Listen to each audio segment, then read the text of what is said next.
السلام علیکم ورحمۃ اللہ وبرکاتہ۔ ان الحمد للہ نحمده ونستعینه ونستغفره ونعوذ باللہ من شرور انفسنا ومن سیئات اعمالنا من يهده اللہ فلا مضل له ومن يضلل فلا هادی له وأشهد أن لا إله إلا الله وأشهد أن محمدًا عبده ورسوله يا أيها الذين آمنوا اتقوا الله حق تقاته ولا تموتن إلا وأنتم مسلمون يا أيها الناس اتقوا ربكم الذي خلقكم من نفس واحدة وخلق منها زوجها وبث منهما رجالا كثيرا ونساء واتقوا الله الذي تساءلون به والأرحام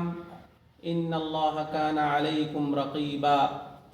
يا أيها الذين آمنوا اتقوا الله وقولوا قولا سديدا يصلح لكم أعمالكم ويغفر لكم ذنوبكم ومن يطع الله ورسوله فقد فاز فوزا عظيما أما بعد فإن خير الحديث كتاب الله وخير الهدي هدي محمد صلى الله عليه وسلم وشر الأمور محدثاتها وكل محدثة بدعة وكل بدعة ضلالة وكل ضلالة في النار أعوذ بالله من الشيطان الرجيم بسم الله الرحمن الرحيم ومن يعمل من الصالحات من ذكر أو أنثى وهو مؤمن فلنحيينه حياة طيبة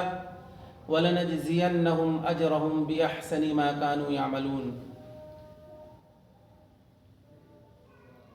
حاضرین مجلس، دینی و ملی بھائیوں، پردہ نشین ماں اور بہنوں، ہر طرح کی تعریف، حمد و ثنا، بڑائی، بزرگی، عظمت و کبریائی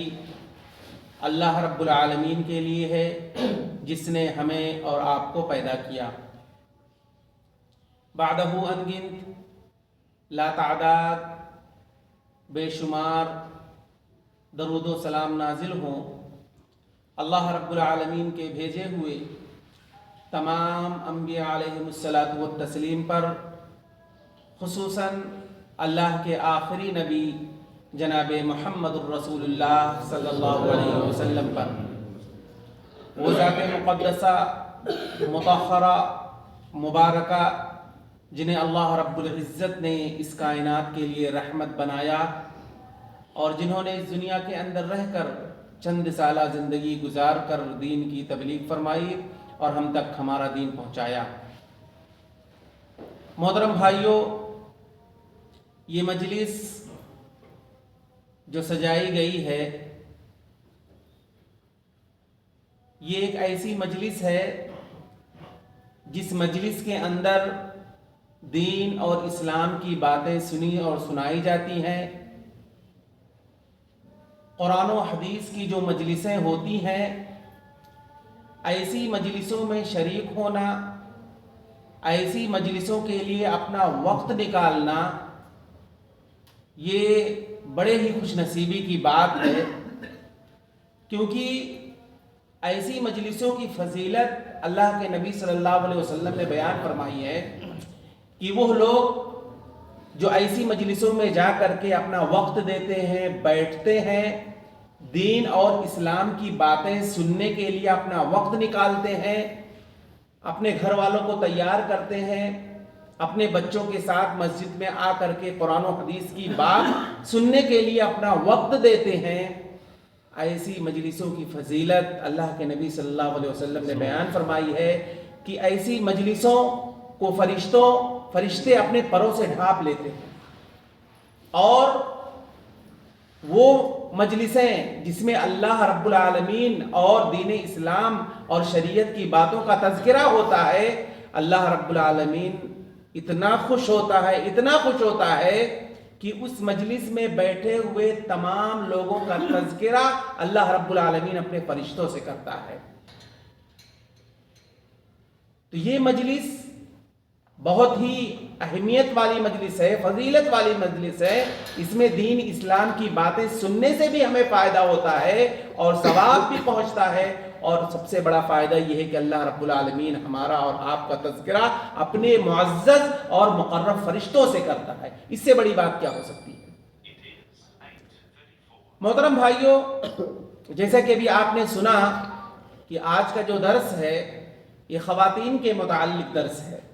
خواتین کی تربیت، خواتین کی اصلاح. نبی کریم صلی اللہ علیہ وسلم کے دور میں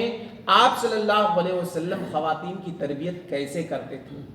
اور نبی کریم صلی اللہ علیہ وسلم کے دور کے بعد صحابہ کرام کا معاملہ کیا تھا، اور اسی طرح سے آج ہمارا جو ماحول ہے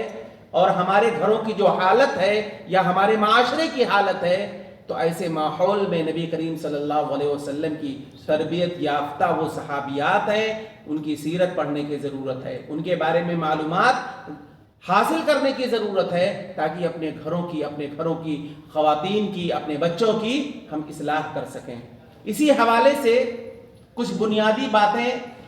چونکہ خواتین کی اصلاح میں سب سے اہم کردار اور سب سے اہم اور بنیادی چیز ہے وہ تعلیم ہے. اس حوالے سے تمہیدی طور پر کچھ گفتگو میں آپ کے سامنے کروں گا. دیکھیے، تعلیم جو ہے، علم اور تعلیم، اس کی بہت زیادہ اہمیت ہے، اور یہ تعلیم سب کے لیے ہے. تعلیم کے ذریعے سے ایک انسان، خواہ وہ مرد ہو یا عورت، وہ صحیح اور غلط میں تمیز کر سکتا ہے. تعلیم کے ذریعے سے ایک انسان حق بات اور باطل بات میں فرق کر سکتا ہے. حق کیا ہے،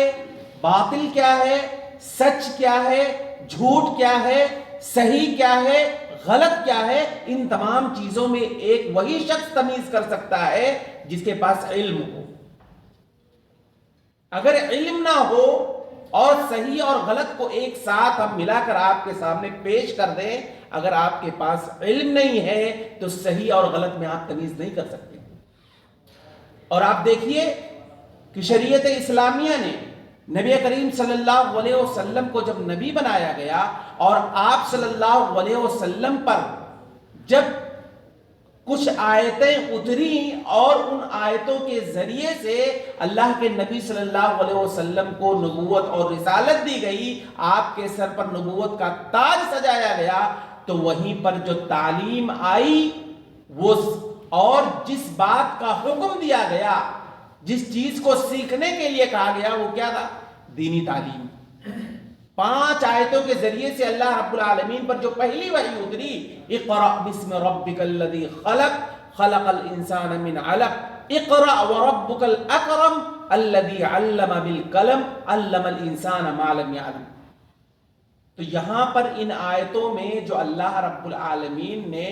علم سیکھنے پر ابھارا، تعلیم کے سلسلے میں جو آیتیں اتری، آپ یہاں دھیان دیں. دیکھیں، اللہ رب العالمین نے جب علم کی بات کہی تو صرف اور صرف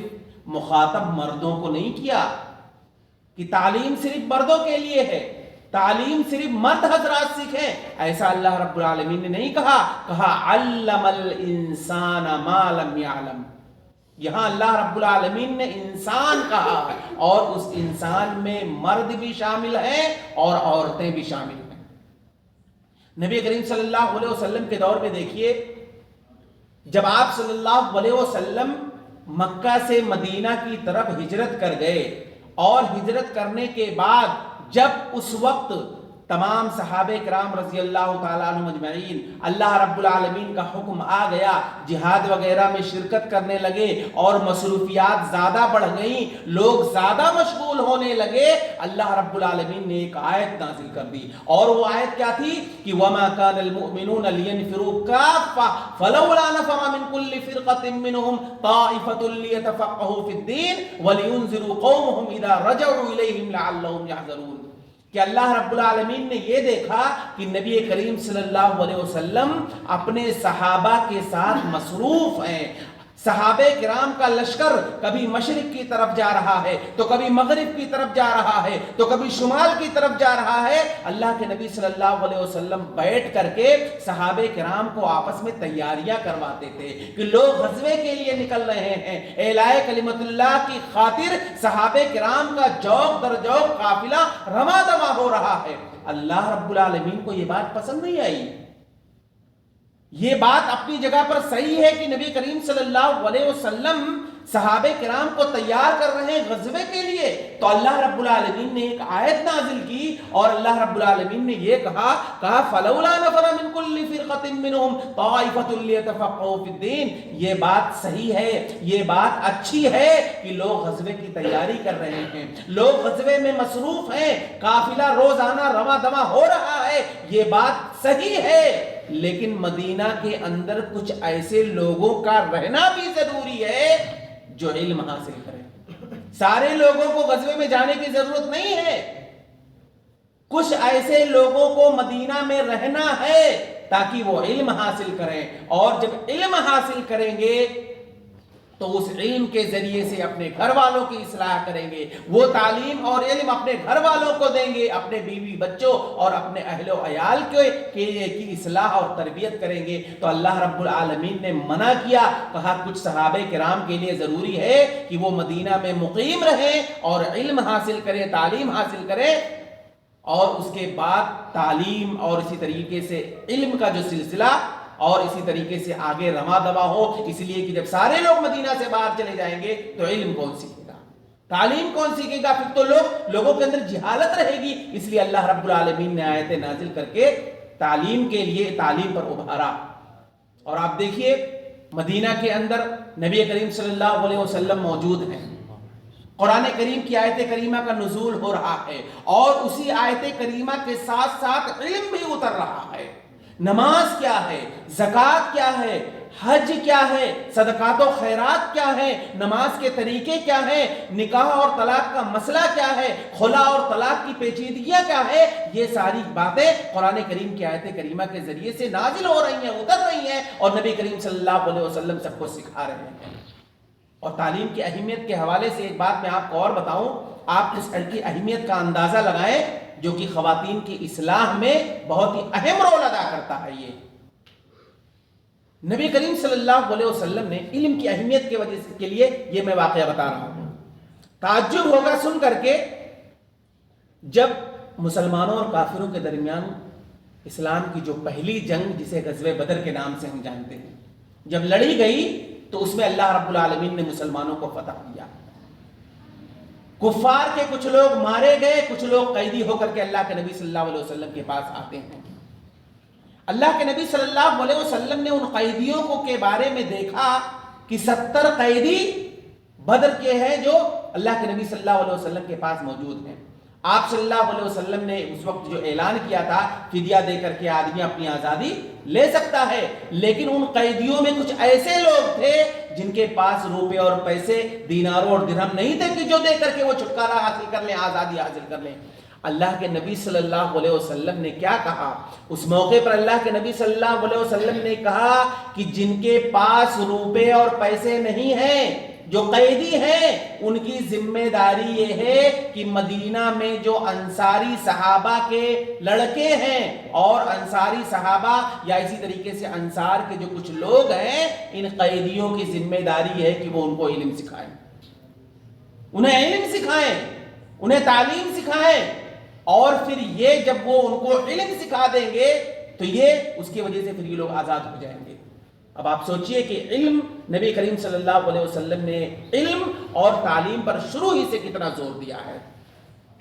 جو آیت کریمہ میں نے آپ کے سامنے پڑھی ہے کہ وَمَن يَعْمَلْ مِنَ الصَّالِحَاتِ مِن ذَكَرٍ أَوْ أُنثَىٰ وَهُوَ مُؤْمِنٌ فَلَنُحْيِيَنَّهُ حَيَاةً طَيِّبَةً وَلَنَجْزِيَنَّهُمْ أَجْرَهُمْ بِأَحْسَنِ مَا كَانُوا يَعْمَلُونَ. کہ اللہ رب العالمین نے کہا کہ تم میں سے جو بھی شخص ایمان والا ہو, مومن ہو, وَمَن يَعْمَلْ مِنَ الصَّالِحَاتِ مِن ذَكَرٍ أَوْ أُنثَىٰ, چاہے وہ مرد ہو یا عورت ہو, جو بھی تم میں سے نیک عمل کرے گا, عمل صالح کرے گا, اچھا عمل کرے گا, اللہ نے کہا فَلَنُحْيِيَنَّهُ حَيَاةً طَيِّبَةً, تو ہم اس کی زندگی کو اچھی زندگی بنا دیں گے۔ وَلَنَجْزِيَنَّهُمْ أَجْرَهُمْ بِأَحْسَنِ مَا كَانُوا يَعْمَلُونَ، اور جو کچھ اس نے حسن عمل کیا ہے اس کا ہم اسے بہترین بدلہ دیں گے۔ اب اس آیت پر اگر آپ غور کریں تو اللہ رب العالمین نے جہاں پر اہل ایمان کا تذکرہ کیا ہے، مومن کا تذکرہ کیا ہے، وہاں پر اللہ رب العالمین نے من ذکرن اور انثی کا تذکرہ کیا ہے کہ اللہ رب العالمین نے کہا کہ کوئی بھی مرد اگر عمل صالح کرتا ہے تو اس کو بھی اللہ رب العالمین بہتر بدلہ دے گا، اور اگر کوئی عورت بھی اگر عمل صالح کرتی ہے تو اللہ رب العالمین اس کو بھی بہتر بدلہ دے گا۔ تو اب اس سے پتہ چلا، اور نبی کریم صلی اللہ علیہ وسلم نے اپنے دور میں خواتین کی اصلاح، خواتین کی تربیت اور خواتین کی تعلیم پر اللہ کے نبی صلی اللہ علیہ وسلم نے خوب محنت کی، کیونکہ یہ بات آپ جان لیں کہ جس معاشرے میں عورت اگر تعلیم یافتہ نہ ہو تو وہ معاشرہ مثالی معاشرہ نہیں بن سکتا۔ جس خاندان میں عورت تعلیم یافتہ نہ ہو وہ خاندان مثالی خاندان نہیں بن سکتا ہے، اور جس گھر میں اگر عورت تعلیم یافتہ نہ ہو وہ گھر مثالی گھر نہیں بن سکتا ہے۔ اگر عورت تعلیم یافتہ نہ ہو وہ معاشرہ بگڑ جاتا ہے، وہ خاندان خراب ہو جاتا ہے، اس گھر میں لڑائی اور جھگڑے ہوتے ہیں اور وہ گھر وہ خاندان پورا برباد ہو جاتا ہے اگر عورت کی تعلیم و تربیت اگر اچھی طرح سے نہ کی گئی ہو۔ نبی کریم صلی اللہ علیہ وسلم کو آپ دیکھیے اور اس دور کی خواتین کو بھی دیکھیے کہ ایک طرف اللہ کے نبی صلی اللہ علیہ وسلم عورتوں کی تربیت کے لیے، عورتوں کی اصلاح کے لیے جہاں پر محنتیں کرتے تھے، تو اس دور کی خواتین کے اندر ویسا جذبہ بھی تھا، دین کو سیکھنے کا، تعلیم حاصل کرنے کا، علم حاصل کرنے کا جذبہ بھی اس دور کی خواتین کے اندر تھا۔ آپ دیکھیے اللہ کے نبی صلی اللہ علیہ وسلم عیدگاہ، اللہ کے نبی صلی اللہ علیہ وسلم عید کا موقع ہے، عید کا موقع ہے، اللہ کے نبی صلی اللہ علیہ وسلم عیدگاہ میں تشریف لاتے ہیں۔ آپ صلی اللہ علیہ وسلم عید کے دن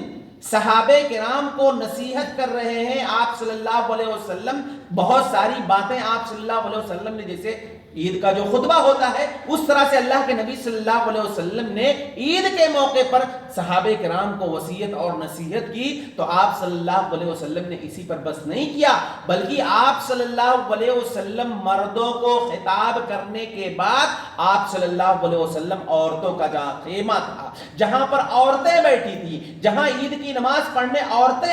آئی تھی، اللہ کے نبی صلی اللہ علیہ وسلم وہاں سے اٹھ کر کے عورتوں کے پاس جا کر کے آپ نے انہیں بھی خطاب کیا، آپ صلی اللہ علیہ وسلم نے انہیں بھی نصیحت کی۔ آپ صلی اللہ علیہ وسلم نے کہا یا معاشر النساء تصدقنا ولو من حلیکن فانی اریدکن اکثر من اہل النار، کہ اے خواتین کی جماعت، اے عورتوں کی جماعت، تم صدقہ کرو، صدقہ کرو، اس لیے کہ میں نے تمہیں جہنم میں زیادہ دیکھا ہے،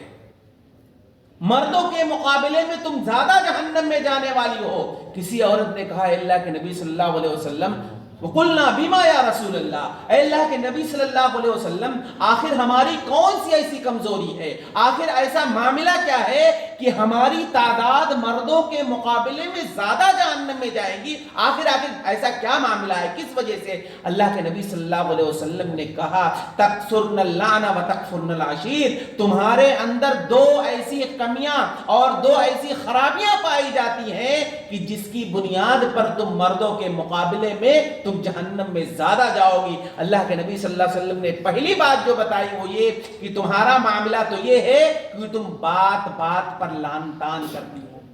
چھوٹی چھوٹی باتوں کو لے کر کے چھوٹا سا کوئی مسئلہ ہو جاتا ہے، گھر میں کوئی بات ہو جاتی ہے تو اس چھوٹی سی بات کو لے کر کے تم اپنے گھر میں لان تان کرنا شروع کر دیتی ہو، کبھی اپنے بچوں پر لان تان کرو گی، کبھی اپنے شوہر کو لان تان کرو گی، کبھی اپنی اولاد کو لان تان کرو گی۔ یہ لان تان والا جو معاملہ ہے، چھوٹی چھوٹی باتوں کو لے کر کے جو تم کثرت سے لعنتیں ایک دوسرے پر بھیجتی ہو، ایک وجہ یہ ہے، اور دوسری وجہ یہ ہے کہ وَتَكْفُرْنَ الْعَشِيرَ، تم اپنی شوہروں کی فرما برداری نہیں کرتی ہو، نافرمانی کرتی ہو۔ وہ شوہر جو تمہارے لیے سب کچھ کرنے کے لیے تیار ہوتا ہے، وہ شوہر جو تمہارے لیے اس چلچلاتی ہوئی دھوپ کے اندر محنت کرتا ہے، مزدوری کرتا ہے، بہت ساری تمہاری ساری خواہشات کو پوری کرتا ہے، لیکن جیسے کہ حدیثوں کے میں آتا ہے کہ اگر کوئی ایک کمی رہ گئی یا تم کوئی ایک چیز، ایک خواہش اس کی تم نہیں پوری کیے، سب کچھ تم نے کیا، ذرہ برابر بھی اگر کمی رہ گئی تو وہ عورت کہہ دیتی ہے کہ جب سے میں اس گھر میں آئی ہوں تب سے میں نے آرام ہی نہیں پایا، یا تم نے میرے لیے کبھی آج تک کچھ کیا ہی نہیں، اس طرح کے جو جملے ادا کر دیتی ہے۔ اللہ کے نبی صلی اللہ علیہ وسلم نے کہا یہی دو وجہ ہے، ایک تو تم زیادہ لان تان کرتی ہو اور دوسری وجہ یہ ہے کہ اپنی شوہروں کو نافرمانی کرتی ہو، ان دونوں کی بنیاد پر کیا ہے، مردوں کے مقابلے میں تم زیادہ جہنم میں جاؤ گی۔ اسی لیے اللہ کے نبی صلی اللہ علیہ وسلم نے انہیں وصیت کی، نصیحت کی کہ اس کے بدلے تم زیادہ سے زیادہ صدقہ کیا کرو۔ تو یہ اللہ کے نبی صلی اللہ علیہ وسلم کا معاملہ تھا کہ آپ صلی اللہ علیہ وسلم مردوں کو جیسے خطاب کرتے تھے، انہیں سمجھاتے تھے، خواتین کی جماعت کے اندر جا کر کے اللہ کے نبی صلی اللہ علیہ وسلم انہیں بھی نصیحت کیا کرتے تھے۔ اور ایک دوسری اہم بات یہ کہ نبی کریم صلی اللہ علیہ وسلم کے دور میں خواتین کے اندر جو صلاحیت ہوتی تھی، ان کے اندر جو علم ہوتا تھا، اور اللہ کے نبی صلی اللہ علیہ وسلم نے ان کی تربیت کے لیے جہاں پر بہت سارے انتظامات کیے تھے، ان میں سے ایک اہم چیز یہ تھی کہ جس طرح سے مردوں کے لیے مسجد کا دروازہ ہمیشہ کھلا رہتا ہے، عورتوں کے لیے بھی مسجد کا دروازہ ایسے ہی کھلا رہنا چاہیے۔ جس طریقے سے مرد حضرات مسجدوں کے اندر آتے ہیں، نماز پڑھتے ہیں، اور اسی طریقے سے وہاں پر مسجدوں میں دروس کا اہتمام ہوتا ہے، درس قرآن کا اہتمام ہوتا ہے، درس حدیث کا اہتمام ہوتا ہے، یا مہینے میں 15 روزہ کے اندر ایک درس ہوتا ہے، مرد حضرات آتے ہیں، اس مجلس میں بیٹھتے ہیں، مستفید ہوتے ہیں، اور اسی طریقے سے علم حاصل کرتے ہیں، یا اسی طریقے سے نماز کی پابندیاں کرنے کے لیے آتے ہیں۔ عورتوں کے لیے بھی اسی طریقے سے مسجد کا دروازہ کھلا ہونا چاہیے، ان کے لیے بھی انتظامات ہونے چاہیے تاکہ عورتیں بھی مسجد کے اندر آ کر کے نماز کا اہتمام کریں، اور اسی طریقے سے مسجدوں کے اندر جو دروس ہوتے ہیں اس مسجدوں کے دروس سے وہ بھی فائدہ ہو، مستفید ہو۔ اس لیے کہ یہ جو مسجدیں ہیں، یہ مسجدیں یہ مرکز انوار ہوتی ہیں، یہ مسجدیں مرکز توحید ہوتی ہے۔ اس مسجد سے توحید کا ڈنکا بجتا ہے، اس مسجد کے ذریعے سے توحید کی تعلیم لوگوں کو دی جاتی ہے، توحید کو پھیلایا جاتا ہے، اتباع سنت کا مفہوم لوگوں کو بیان کیا جاتا ہے، محبت رسول کا پیغام سنایا جاتا ہے۔ اسی مسجد کے ذریعے سے توحید اور اسی طریقے سے بہت ساری اسلام کی باتیں پھیلتی ہیں، اور اسی طریقے سے اس مسجد کے ذریعے سے پھیلائی جاتی ہیں، اور یہ اسے مسجد کو مسجد انوار بھی کہا گیا ہے۔ یہاں اس مسجدوں سے نور نکلتا ہے، ایمان کا نور، یقین کا نور، توکل کا نور۔ تو جس طرح سے مرد حضرات مستفید ہوں تو اسی طریقے سے عورتیں بھی اس چیزوں سے مستفید ہو سکیں۔ نبی کریم صلی اللہ علیہ وسلم نے عورتوں کے لیے مسجد کا دروازہ کبھی نہیں بند کیا، یہاں تک کہ بعض خواتین کا معاملہ یہ ہے کہ وہ کہتی ہیں کہ ہم مسجدوں میں نبی کریم صلی اللہ علیہ وسلم کے دور میں مسجدوں میں اس قدر ہم لوگ جا کر کے مسجدوں میں ہم بیٹھتے تھے، مسجدوں کے اندر ہم نمازیں پڑھتے تھے، یہاں تک کہ بعض خواتین کہتی ہیں کہ ہم نے نبی کریم صلی اللہ علیہ وسلم کو سورہ قاف کی تلاوت سن کر، آپ صلی اللہ علیہ وسلم ہر جمعہ کے دن جو سورہ قاف کی تلاوت کرتے تھے، سنتے سنتے ہمیں سورہ قاف یاد ہو گیا۔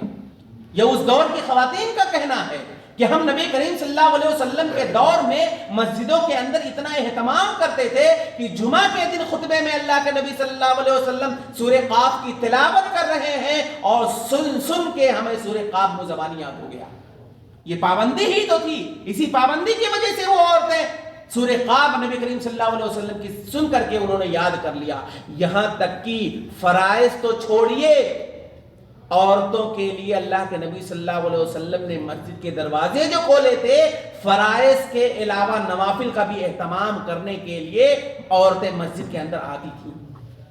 یہ ایک الگ مسئلہ ہے کہ نوافل گھر میں پڑھنا چاہیے، مردوں کے لیے بھی ہے، ثواب زیادہ ہے، یا خواتین کے لیے گھر افضل ہے نماز پڑھنے کے لیے، ایک دوسرا مسئلہ ہے۔ مگر تعلیم و تربیت کے لیے اللہ کے نبی صلی اللہ علیہ وسلم نے عورتوں کو مکمل طور سے وہ آزادی دی تھی کہ مسجد میں آ کر کے وہ نماز کی ادائیگی کر سکے، خطبے سن سکے، دروس ہوتے تھے، اللہ کے نبی صلی اللہ علیہ وسلم نے کسی چیز سے منع نہیں کیا۔ حضرت زینب کے بارے میں آتا ہے کہ نبی کریم صلی اللہ علیہ وسلم نے ایسی تربیت ان کی تھی اور ان کا جذبہ اور ان کا شوق عبادت کے تعلق سے دیکھیں، ہماری ماں اور بہنوں کو غور کرنا چاہیے، ان صحابیات کی سیرت سننی اور پڑھنی چاہیے کہ اللہ کے نبی صلی اللہ علیہ وسلم نے مسجد کے اندر، مسجد نبوی کے ایک کھمبے میں دیکھا ایک رسی بندھی ہوئی تھی۔ اللہ کے نبی صلی اللہ علیہ وسلم نے کہا کہ یہ رسی کس نے باندھی ہے اور یہ رسی کیوں بندھی ہوئی ہے؟ کسی نے کہا کہ اللہ کے نبی صلی اللہ علیہ وسلم یہ رسی زینب نے باندھی ہے۔ اللہ کے نبی صلی اللہ علیہ وسلم نے کہا وجہ کیا تھی رسی باندھنے کی؟ تو کسی نے بتایا کہ حضرت زینب کا معاملہ یہ ہے کہ مسجد میں فرائض کے علاوہ نوافل کا بھی اہتمام کرتی ہیں اور اتنا زیادہ عبادت کرتی ہیں، اتنا زیادہ عبادت کرتی ہیں کہ عبادت کر کر کے جب وہ تھک جاتی ہیں تو اس رسی سے اپنے آپ کو ٹیک لگا کر کے سہارا دے دیتی ہیں۔ یہ حضرت زینب رضی اللہ تعالیٰ عنہ کا معاملہ تھا۔ عبادت کے معاملے میں فرائض تو فرائض کے علاوہ نوافل کا اس قدر اہتمام کرتی تھی، مسجدوں میں آ کر کے ان کے لیے جو سیپریٹ جگہ تھا وہاں پر آ کر کے وہ اس طرح سے نماز کا بھی اہتمام کرتی تھی، نوافل کا اہتمام کرتی تھی، تھک جاتی تھی تو رسی سے ٹیک لگا لیا کرتی تھی۔ یہ نبی کریم صلی اللہ علیہ وسلم نے جو انہیں آزادی دی تھی کہ وہ عبادت کے لیے مسجدوں میں آ سکے، ہماری بھی ذمہ داری یہ ہے کہ خواتین کی اگر ہم تربیت کرنا چاہتے ہیں، اپنے گھروں کی، اپنے معاشرے کی، جو ہمارے معاشرے کی جو عورتیں ہیں ہم ان کی اصلاح کرنا چاہتے ہیں، تو ان میں سے سب سے اہم ضروری چیز یہ ہے کہ جس طرح سے مردوں کے لیے اس طرح سے دروس کے اہتمام ہوتے ہیں، خواتین کے لیے بھی الگ سے اس کا اہتمام ہونا چاہیے تاکہ وہ بھی دین اسلام کی بات سیکھ سکیں۔ اللہ کے نبی صلی اللہ علیہ وسلم کے دور میں کچھ خواتین آئیں اور خواتین آنے کے بعد ایک مرتبہ انہوں نے شکایت بھی کی اللہ کے نبی صلی اللہ علیہ وسلم سے اور کہا اللہ کے نبی صلی اللہ علیہ وسلم غلبنا الرجال، کہ مرد حضرات تو ہم پر غالب آ گئے ہیں۔ اللہ کے نبی صلی اللہ علیہ وسلم سے خواتین شکایت لے کر کے آتی ہیں، کہتی ہیں مرد حضرات ہم پر غالب آ گئے۔ اللہ کے نبی صلی اللہ علیہ وسلم نے کہا کیسے غالب آ گئے؟ کہا کہ اللہ کے نبی صلی اللہ علیہ وسلم مرد حضرات تو آپ کے ساتھ ہمیشہ رہتے ہیں، آپ کے ساتھ اٹھتے بیٹھتے ہیں، آپ سے ہمیشہ دین اسلام کی بات سنتے ہیں، سیکھتے ہیں، تو دین اور تعلیم کے معاملے میں تو ہم سے آگے آ گئے۔ ہم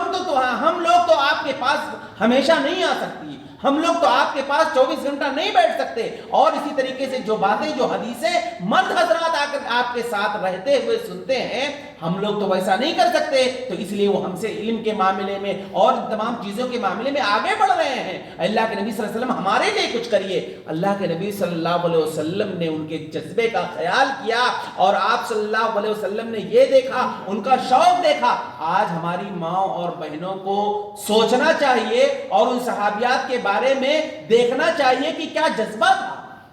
علم اور تعلیم حاصل کرنے کا کیا شوق تھا۔ نبی کریم صلی اللہ علیہ وسلم سے کہہ رہی ہیں کہ مرد حضرات علم اور تعلیم کے معاملے میں ہم سے آگے بڑھ گئے ہیں، ہم پر غالب آ گئے ہیں، آپ ہمارے لیے بھی کوئی اس طرح سے انتظام کریے۔ اللہ کے نبی صلی اللہ علیہ وسلم نے کہا ٹھیک ہے کوئی بات نہیں۔ اللہ کے نبی صلی اللہ علیہ وسلم ہفتے میں ایک دن آپ نے مقرر کیا اور کہا کہ فلاں دن تم لوگ کسی کے گھر میں یا کسی جگہ، اللہ کے نبی صلی اللہ علیہ وسلم نے ایک جگہ متعین کیا اور کہا کہ فلاں دن فلاں وقت میں تم فلاں جگہ پر تمام عورتیں اکٹھا ہو جایا کرو۔ اللہ کے نبی صلی اللہ علیہ وسلم ہفتے میں ایک دن جا کر کے ان عورتوں کو نصیحت کیا کرتے تھے، درس کے لیے اللہ کے نبی صلی اللہ علیہ وسلم جایا کرتے تھے۔ یہ اللہ کے نبی صلی اللہ علیہ وسلم سے علم حاصل کرنے کے لیے، دین سیکھنے کے لیے یہ عورتیں آگے بڑھ کر کے یہ کام کی، ان کا جذبہ اور ان کا شوق، اور اسی طریقے سے دین اور تعلیم حاصل کرنے کے لیے اللہ کے نبی صلی اللہ علیہ وسلم سے باقاعدہ انہوں نے مطالبہ کیا۔ یہ اس دور کی خواتین تھیں، اور یہی نہیں بلکہ آپ دیکھیے کہ حضرت ام سلمہ رضی اللہ تعالیٰ عنہ اور حضرت ام سلمہ کے علاوہ عورتوں میں، خواتین میں کچھ اور عورتیں اللہ کے نبی صلی اللہ علیہ وسلم کے پاس ایک مرتبہ اور شکایت لے کر کے آئی، اور وہ شکایت کیا تھی؟ کوئی دنیاوی شکایت نہیں تھی، کوئی دنیاوی معاملہ نہیں تھا۔ جو شکایتیں لے کر کے آ رہی ہیں بار بار، وہ کوئی دنیا حاصل کرنے کی شکایت نہیں ہے یا کوئی اپنا شوق پورا کرنے کی کوئی شکایتیں نہیں ہے۔ اللہ کے نبی صلی اللہ علیہ وسلم کے پاس خواتین کی ایک جماعت جس میں حضرت ام سلمہ رضی اللہ تعالی عنہا آتی ہیں اور کہتی ہیں اللہ کے نبی صلی اللہ علیہ وسلم آخر کیا معاملہ ہے کہ جب بھی قرآن کی آیت کریمہ اترتی ہیں تو اللہ رب العالمین صرف مردوں کو مخاطب کرتا ہے. جیسے قرآن کریم کی کوئی آیت کریمہ اتری جس میں ہے یا ایھا الذین آمنوا اقیموا الصلاۃ، کہ وہ لوگوں جو ایمان لائے ہو نماز قائم کرو، یا کہیں کسی پر زکوٰۃ کی ادائیگی کا حکم مل رہا ہے، یا حج کا حکم ہے، یا صدقہ و خیرات کا حکم ہے، امر بالمعروف و نہی عن المنکر کا معاملہ ہے، کوئی بھی معاملہ ہے، قرآن کریم کی آیت کریمہ اتر رہی ہے تو اس میں یا ایھا الذین آمنوا یعنی جو صیغہ ہے وہ مرد کا ہے. اللہ رب العالمین مردوں کو مخاطب کر رہا ہے، جبکہ اس میں اس مخاطب میں عورتیں بھی شامل ہیں. جب اللہ رب العالمین یہ بات کہہ رہا ہے یا ایھا الذین آمنوا تو اس میں مرد بھی شامل ہیں، عورتیں بھی شامل ہیں. لیکن ان کی سمجھ دیکھیے، انہوں نے کہا کہ یا ایھا الذین آمنوا کی جو آیتیں اتر رہی ہیں اس میں صرف مرد حضرات شامل ہیں. اللہ رب العالمین ہم کو تو مخاطب کرتا ہی نہیں ہے. اللہ رب العالمین ہمارا نام لے کر کے کوئی آیتیں اتارتا ہی نہیں ہے. اللہ رب العالمین الگ سے ہم کو کوئی خطاب کر ہی نہیں رہا ہے. جب بھی کوئی آیت کریمہ اترتی ہے اس میں مرد حضرات شامل رہتے ہیں. اللہ رب العالمین نے جب اس خواتین کی شکایت کو سنا، ساتویں آسمان کے اوپر اللہ رب العالمین جو عرش پر مستوی ہے، اللہ رب العالمین نے اس خواتین کی جو شکایتیں نبی کریم صلی اللہ علیہ وسلم کے سامنے لے کر کے آئی تھی، اللہ رب العالمین ان عورتوں کے جذبہ کا خیال کرتے ہوئے قرآن کریم کی ایک آیت کریمہ اتاری جس میں اللہ رب العالمین نے مردوں کے ساتھ ساتھ عورتوں کے مخاطب کیا. ان المسلمین والمسلمات والمؤمنین والمؤمنات والقانتین والقانتات والصادقین والصادقات والخاشعین والخاشعات والمتصدقین والمتصدقات والحافظین فروجهم والحافظات والذاکرین اللہ کثیرا والذاکرات اعد اللہ لهم مغفرۃ واجرا عظیما. جب عورتوں نے اللہ کے رب العالمین سے شکایت کی، اللہ کے نبی صلی اللہ علیہ وسلم کے سامنے شکایتیں لے کر کے آئی، اللہ رب العالمین نے ایک آیت نازل کر کے کہا بے یقیناً مسلمان مرد اور مسلمان عورتیں، مومن مرد مومن عورتیں، صدقہ کرنے والے مرد صدقہ کرنے والی عورتیں، اللہ رب العالمین کا ذکر کرنے والے مرد اللہ رب العالمین کا ذکر کرنے والی عورتیں، اپنے شرمگاہوں کی حفاظت کرنے والے مرد اپنے شرمگاہوں کی حفاظت کرنے والی عورتیں. اللہ رب العالمین نے ایک طرف سے جہاں مردوں کو مخاطب کر رہا ہے وہیں پر اللہ رب العالمین نے عورتوں کو بھی مخاطب کیا اور کہا اعد اللہ لهم مغفرۃ واجرا عظیما. کہنے کا مطلب یہ ہے کہ اس دور کی خواتین کو کتنا جذبہ تھا، کتنا شوق تھا. نبی کریم صلی اللہ علیہ وسلم کے پاس اس طرح کی شکایتیں لے کر آتی تھی اور اللہ رب العالمین بھی ان کی شکایتیں سن کر کے اللہ رب العالمین ان کے جذبے کا خیال کرتے ہوئے اس طرح کی آیتیں بھی اتارتا تھا. یہ باتیں عورتوں کو، خواتین کو سننے اور سمجھنے کی ضرورت ہے کہ اس دور کی خواتین کا کیا معاملہ تھا دین اور اسلام کے تئیں، اور آج ہمارا معاملہ کیا ہے، آج ہمارے گھروں کا معاملہ کیا ہے، اور ہمارے گھر کی عورتیں کتنا دین سیکھ رہی ہیں، کتنا دین سیکھنے کے معاملے میں انہیں دلچسپی ہے. اسے سوچنا چاہیے اور غور کرنا چاہیے. یہاں تک کہ عورتوں کے اندر اس دور کی جو خواتین تھی ان کے اندر دین کی ایسی سمجھ آ گئی تھی، ان کے اندر اتنی صلاحیت آ گئی تھی اور ان کے اندر اتنی سمجھ آ گئی تھی کہ آپ دیکھیے جب بھی کوئی ضرورت ہوتی تھی اللہ کے نبی صلی اللہ علیہ وسلم کے پاس آ کر کے سوال پوچھنے کا جب کوئی معاملہ ہوتا تھا، اللہ کے نبی صلی اللہ علیہ وسلم نے انہیں ایسی تعلیم سکھائی، ایسے انہیں علم سکھایا اور ایسی ان کی تربیت کی کہ جب بھی کوئی ضرورت پیش آتی تھی، کوئی ایسا مسئلہ ہوتا تھا جو ان کا نجی اور پرسنل معاملہ ہوتا تھا تو کیسے سوال کرتی تھی. ظاہر سی بات ہے خواتین کے ایک مخصوص مسائل ہوتے ہیں. اب انصار کی جو خواتین تھی، مدینہ میں انصار کی جو خواتین تھی، ان کا جو معاملہ یہ تھا کہ نبی کریم صلی اللہ علیہ وسلم کے پاس جب آتی تھی کوئی سوال پوچھنا ہوتا تھا. اب ظاہر سی بات ہے ان کا کوئی پرسنل معاملہ ہے یا اسی طریقے سے ان کا کوئی نجی مسئلہ ہے. اب ظاہر سی بات ہے اگر وہ شرم و حیا کی بنیاد پر اگر سوال نہ پوچھیں تب تو شریعت کی بہت ساری باتیں ادھوری رہ جائیں گی، وہ ہم تک پہنچتی نہیں، خواتین تک وہ مسئلے پہنچتے ہی نہیں. اور اگر یہ کہہ دیں کہ بالکل کھلے طور پر بالکل وضاحت اور صراحت کے ساتھ اللہ کے نبی صلی اللہ علیہ وسلم کے سامنے اگر اس طرح سے گفتگو کرنے لگے تب بھی ایک الگ مسئلہ تھا کہ خواتین کس طرح سے گفتگو کر رہی ہیں. یعنی دونوں چیزیں ان کے ذہن میں تھی کہ ایک طرف انہیں سوال بھی پوچھنا تھا اور ان کے پوچھنے کا سوال کا جو سلیقہ تھا وہ بھی ان کا ایک انداز. دیکھیے اللہ کے نبی صلی اللہ علیہ وسلم کے پاس ایک خاتون آتی ہے، انصاری خاتون، اب ان کا کوئی نجی یا ان کا کوئی پرسنل مسئلہ تھا، شریعت کی بات تھی، ان کو جب پوچھنا تھا تو انہوں نے تمہید اور گفتگو، کیسی تمہید و گفتگو کی؟ پہلے آ کر کے اللہ کے نبی صلی اللہ علیہ وسلم کے پاس آتی ہیں اور کہتی ہیں ان اللہ لا یستحی من الحق، ان اللہ لا یستحی من الحق، کہ اللہ رب العالمین حق بات کہنے سے شرم نہیں کرتا ہے۔ ان کا طریقہ دیکھیے، سوال پوچھنے کا طریقہ دیکھیے، پہلے گفتگو تمہیدی گفتگو، تمہید باندھ کر کے پھر اللہ کے نبی صلی اللہ علیہ وسلم سے سوال کر رہی ہے۔ کہتی ہے اللہ کے نبی صلی اللہ علیہ وسلم، جس طرح سے مرد حضرات کا معاملہ رہتا ہے کہ انہیں جب احتلام ہو جاتا ہے تو انہیں غسل کی ضرورت پڑتی ہے، کیا عورتوں کے ساتھ اگر اس طرح کا معاملہ ہو جائے تو کیا ان کے اوپر بھی غسل واجب ہے؟ یہ سوال پوچھنا ضروری تھا۔ اگر انصاری، اسی لیے حضرت عائشہ رضی اللہ تعالیٰ عنہ کہتی ہیں نعم النساء نساء الانصار، کی انصار کی جو عورتیں تھیں ہمیشہ عائشہ رضی اللہ تعالیٰ عنہ ان کی تعریف کیا کرتی تھی، کہتی تھی ان کا انصار کی جو عورتیں تھیں، انصار کی جو خواتین تھیں، کبھی بھی دین کے سلسلے میں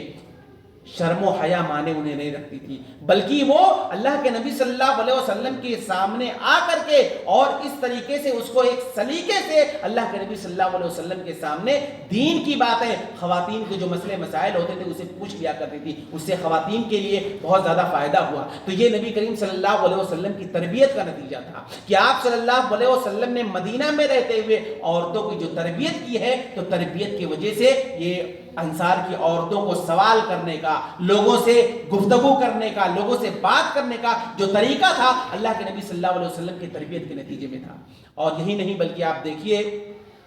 اس دور میں اللہ کے نبی صلی اللہ علیہ وسلم جو خواتین کی تعلیم و تربیت آپ صلی اللہ علیہ وسلم کیا کرتے تھے، آپ دیکھیے اس دور کے اندر جو غلاموں اور نوکروں کا جو دور تھا، آج کے دور میں جیسے گھروں میں نوکر ہوتے ہیں، لوگوں کے یہاں کام وام کرتے ہیں تو ان کی بھی ایک عزت ہوتی ہے، اور اسی طریقے سے لوگ ان کو بھی عزت کی نگاہ سے دیکھتے ہیں، گرچہ وہ نوکر ہیں اور ہمارے گھروں میں کام کرتے ہیں۔ لیکن نبی کریم صلی اللہ علیہ وسلم کے دور میں جس کے گلے میں غلام یا لونڈی کا طوق آ جاتا تھا اور یہ سمجھ میں آ جاتا تھا کہ فلاں شخص غلام ہے یا فلاں شخص لونڈی ہے، معاشرے میں اس کی کوئی ویلیو نہیں ہوتی، لوگ بالکل اس کو گری ہوئی نگاہ سے دیکھتے تھے۔ ہمارے یہاں بھی نوکر ہوتے ہیں، گھروں میں کام کرتے ہیں، لیکن لوگ انہیں حقارت کی نگاہ سے نہیں دیکھتے ہیں، گرچہ وہ نوکر ہیں، لیکن اس دور میں جو غلام اور لونڈیاں ہوا کرتی تھی، لوگ ان کو حقارت کی نگاہ سے دیکھتے تھے۔ اسی لیے شریعت اسلامیہ نے ان غلاموں اور اس لونڈیوں کے تعلق سے نبی کریم صلی اللہ علیہ وسلم کو حکم دیا اور یہ کہا کہ جو شخص جس کے پاس کوئی لونڈی ہو، جس کے پاس کوئی لونڈی ہو اور اگر وہ شخص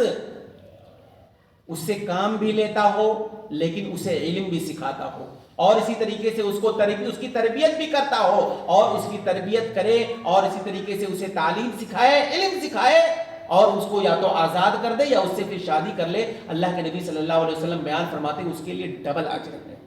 اس کے لیے دوہرا اجر ہے۔ یعنی گویا کی لونڈیوں کی جو کوئی ویلو نہیں تھی، عربوں کے یہاں لوگ انہیں حقارت کی نگاہ سے دیکھتے تھے، شریعت اسلامیہ نے کہا کہ عورتوں کو تعلیم دینا ہے، لیکن جو لونڈی ہیں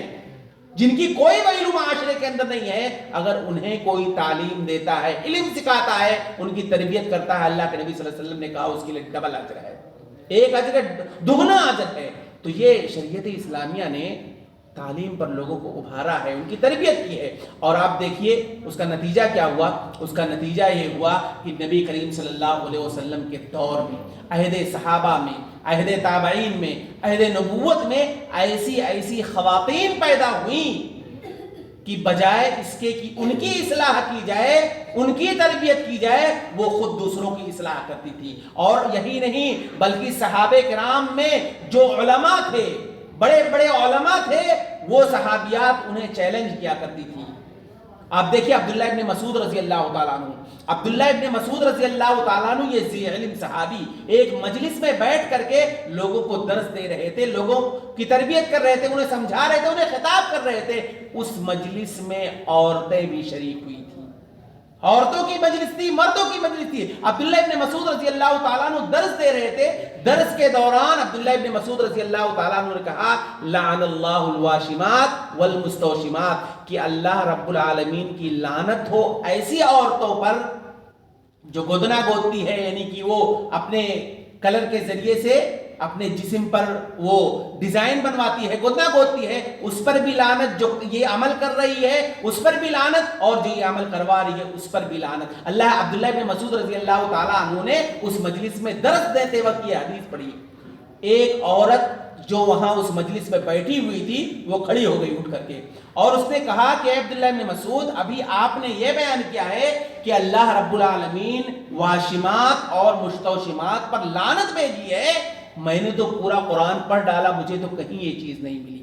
یعنی اب اس عورت کی سمجھ دیکھیے اور اس عورت کا ایک گہرا علم دیکھیے کہ اس عورت نے مکمل طور سے قرآن مجید کو پڑھا بھی تھا اور مکمل طور سے اس عورت نے قرآن کریم کو سمجھا بھی تھا، اسی لیے اٹھ کر کھڑی ہو کر کے عبداللہ ابن مسعود رضی اللہ تعالیٰ عنہ پر اعتراض کر دی اور کہا کہ آپ نے جو یہ بات کہی ہے کہ اللہ نے لعنت بھیجی ہے ایسی عورتوں پر، تو میں نے پورے قرآن کو پڑھ ڈالا، مگر اللہ رب العالمین نے کہاں لعنت بھیجی مجھے تو نہیں پتا۔ اب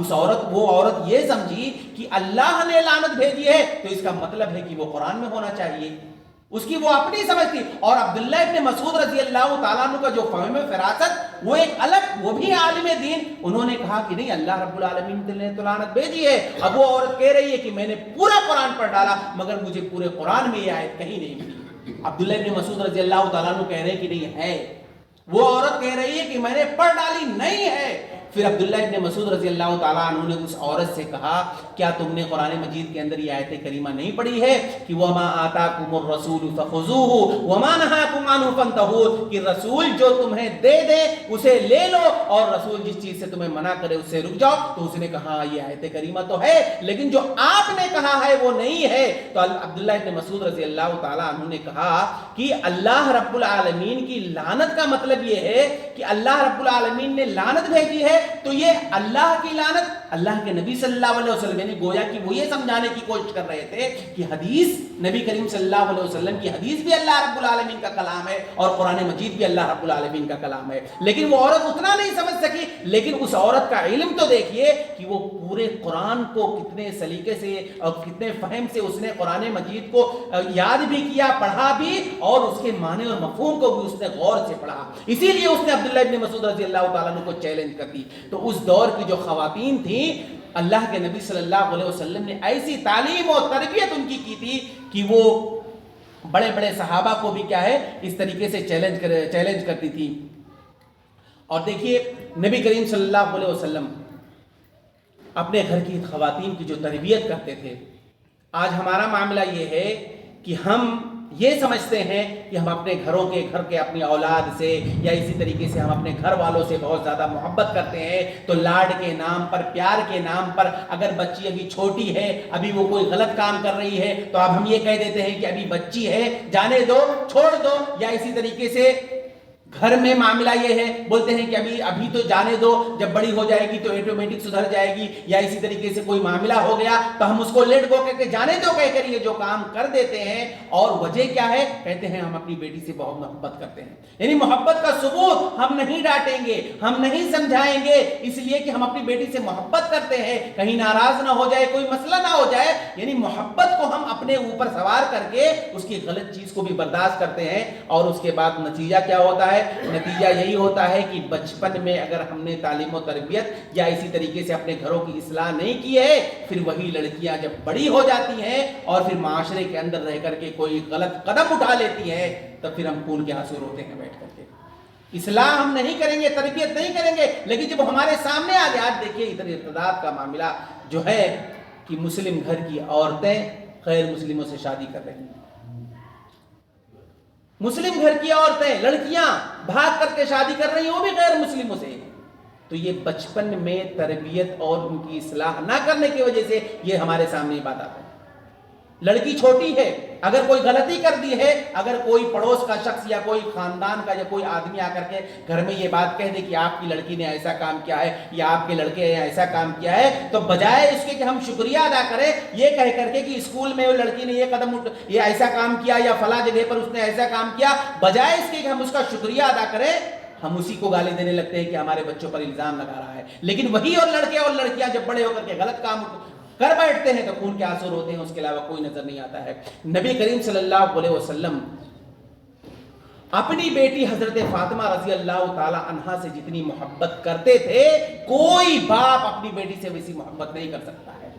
لیکن نبی کریم صلی اللہ علیہ وسلم کا عدل و انصاف یا نبی کریم صلی اللہ علیہ وسلم کا تربیت کا طریقہ دیکھیے. اللہ کے نبی صلی اللہ علیہ وسلم اپنی بیٹی حضرت فاطمہ سے اتنی محبت کر رہے ہیں کہ آپ صلی اللہ علیہ وسلم نے کہا فاطمہ بضعۃ منی، کہ فاطمہ یہ میرے وجود کا حصہ ہے. یریبنی ما ارابہا ویوزینی ما اذاہا، جس نے فاطمہ کو تکلیف دیا اس نے گویا مجھے تکلیف دیا. فاطمہ کا دکھ میرا دکھ، فاطمہ کا رنج میرا رنج، فاطمہ کا علم میرا علم، فاطمہ کا غم میرا غم. یہ اللہ کے نبی صلی اللہ علیہ وسلم کہا کرتے تھے. آپ اپنی بیٹی فاطمہ سے کتنی محبت کرتے تھے، لیکن عدل و انصاف کا یہ عالم کہ وہ بیٹی اللہ کے نبی صلی اللہ علیہ وسلم جس سے سب سے زیادہ محبت کرتے ہیں وہی بیٹی اللہ کے نبی صلی اللہ علیہ وسلم کے پاس آتی ہے حضرت فاطمہ رضی اللہ تعالیٰ عنہ اور کہتی ہے اللہ کے نبی صلی اللہ علیہ وسلم میں اپنے گھر میں اکیلی ہوں، کام کر کر کے تھک جاتی ہوں، چکی پیس پیس کر کے میرے ہاتھوں میں چھالے پڑ گئے ہیں. اللہ کے نبی صلی اللہ علیہ وسلم کے پاس آتی ہیں، رو رہی ہیں، اپنی تکلیف بیان کر رہی ہیں اس باپ سے جو باپ ان سے سب سے زیادہ محبت کرتا ہے. اللہ کے نبی صلی اللہ علیہ وسلم اپنی بیٹی فاطمہ سے بہت زیادہ محبت کرتے تھے. اللہ کے نبی صلی اللہ علیہ وسلم سے کہتی ہے کہ میں نے سنا ہے کہ آپ کے یہاں کچھ غلام آئے ہوئے ہیں، تو میں چاہتی ہوں کہ اس میں سے ایک غلام آپ مجھے دے دیں گے تو جو میں اتنی زیادہ محنت کرتی ہوں چکی پیس پیس کر کے میرے ہاتھوں میں جو چھالے پڑ گئے ہیں اس غلام کی وجہ سے مجھے تھوڑی راحت مل جائے گی. نبی کریم صلی اللہ علیہ وسلم کا عدل و انصاف دیکھیے کہ آپ صلی اللہ علیہ وسلم اپنی بیٹی سے اتنے زیادہ محبت کرتے ہیں لیکن اس کے باوجود اللہ کے نبی صلی اللہ علیہ وسلم نے کہا کہ بیٹی معذرت، یہ جو غلام میرے پاس آئے ہوئے ہیں تم سے زیادہ مستحق یہ صفہ کے طلبہ ہیں. جو صفہ کے طلبہ وہاں پر جو علم دین سیکھتے تھے جو وہاں پر موجود ہے، اللہ کے نبی صلی اللہ علیہ وسلم نے کہا کہ وہ طلبہ جو وہاں پر موجود ہیں صفہ والے یہ تم سے زیادہ مستحق ہیں، لہٰذا میں تمہیں نہ دے کر کے میں انہیں غلام دوں گا.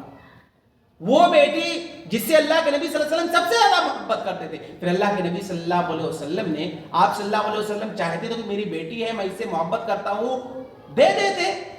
لیکن اللہ کے نبی صلی اللہ علیہ وسلم نے ایسا نہیں کیا. آپ صلی اللہ علیہ وسلم نے عدل و انصاف کیا، کہا وہ لوگ زیادہ مستحق ہیں. پھر اللہ کے نبی صلی اللہ علیہ وسلم نے ایک وظیفہ بتایا، کہا کہ دیکھو بیٹی اگر تم دن میں کام کر کر کے تھک جاتی ہو تو تمہیں ایک میں وظیفہ بتا رہا ہوں جس وظیفے کو پر عمل کرنے سے تمہاری دن بھر کی جو تھکاوٹ ہے تمہارے جسم میں جو تکلیف ہے اس کی وجہ سے دور ہو جایا کرے گی. اللہ کے نبی صلی اللہ علیہ وسلم نے کہا سوتے وقت تم 33 مرتبہ سبحان اللہ، 33 مرتبہ الحمدللہ اور 34 مرتبہ اللہ اکبر پڑھ کر کے اپنے اوپر دم کر لیا کرو، یہ کئی غلاموں سے تمہارے لیے بہتر ہے. تو اللہ کے نبی صلی اللہ علیہ وسلم کا معاملہ یہ تھا کہ لاڈ کے نام پر، پیار کے نام پر اپنے گھر میں خواتین کو آزادی دے دینا یا اسی طریقے سے ان کی غلطیوں کو درگزر کر دینا، ان کی اصلاح نہ کرنا، یہ نہ صحابہ کرام کا معاملہ تھا نہ خود اللہ کے نبی صلی اللہ علیہ وسلم ایسا کرتے تھے. حضرت ابو ہریرہ رضی اللہ تعالیٰ عنہ اپنی بیٹی سے کتنی محبت کرتے تھے، اپنی بیٹی سے اتنی محبت حضرت ابو ہریرہ کر رہے ہیں لیکن ابو ہریرہ رضی اللہ تعالیٰ عنہ اپنی بیٹی کی فکر بھی کر رہے ہیں. اور کون سی فکر؟ دنیا کی فکر. دنیا کی فکر نہیں بلکہ آخرت کی فکر. اور آخرت کی پھر کوئی بھی باپ اپنے اولاد کے تئیں اگر دنیا کے اندر اسے کوئی گاڑی دے دے یا اسے کوئی اس کے نام بینک بیلنس میں کوئی بھی روپیہ پیسہ یا گھر بلڈنگ کچھ بھی کر دے، بڑے سے بڑا انعام دے دے، لیکن وہ انعام نہیں ہے. اس باپ کا اپنی اولاد کے لیے سب سے بڑا انعام یہ ہے کہ اس کی آخرت کی فکر کرے، اس کی آخرت کے تعلق سے وہ سوچے. ابو ہریرہ رضی اللہ تعالیٰ عنہ اپنی بیٹی کی اتنی فکر کر رہے ہیں جبکہ وہ اپنی بیٹی سے بھی محبت کر رہے ہیں اور اپنی بیٹی سے کیا کہہ رہے ہیں؟ میری بیٹی لا تلبس الذهب فإني أخشى عليك اللهب، کہ تم سونا مت پہنو، اے میری بیٹی تم سونا مت پہنو، مجھے یہ ڈر ہے کہ کہیں یہ سونا آخرت کے اندر آخرت میں کہیں ایسا نہ ہو کہ شعلے کی شکل میں تمہارے پاس آ جائے. جبکہ سونا پہننا عورتوں کے لیے جائز اور درست ہے، عورتیں سونا پہن سکتی ہیں، عورتیں زیورات پہن سکتی ہیں، لیکن ابو ہریرہ رضی اللہ تعالیٰ عنہ اپنی بیٹی کو سونا پہننے کے لیے منع کر رہے ہیں. وجہ صرف یہ ہے کہ سونا پہننا، زیورات پہننا، کہیں وہ سونے اور وہ زیورات پہننے کی وجہ سے اس کے اندر کہیں تکبر نہ آ جائے، کہیں اس کے اندر گھمنڈ نہ آ جائے اور اس گھمنڈ کرنے کی وجہ سے اس کی آخرت برباد ہو جائے۔ یہی وجہ ہے کیونکہ عام طور پر خواتین کے ہاں یہ چیز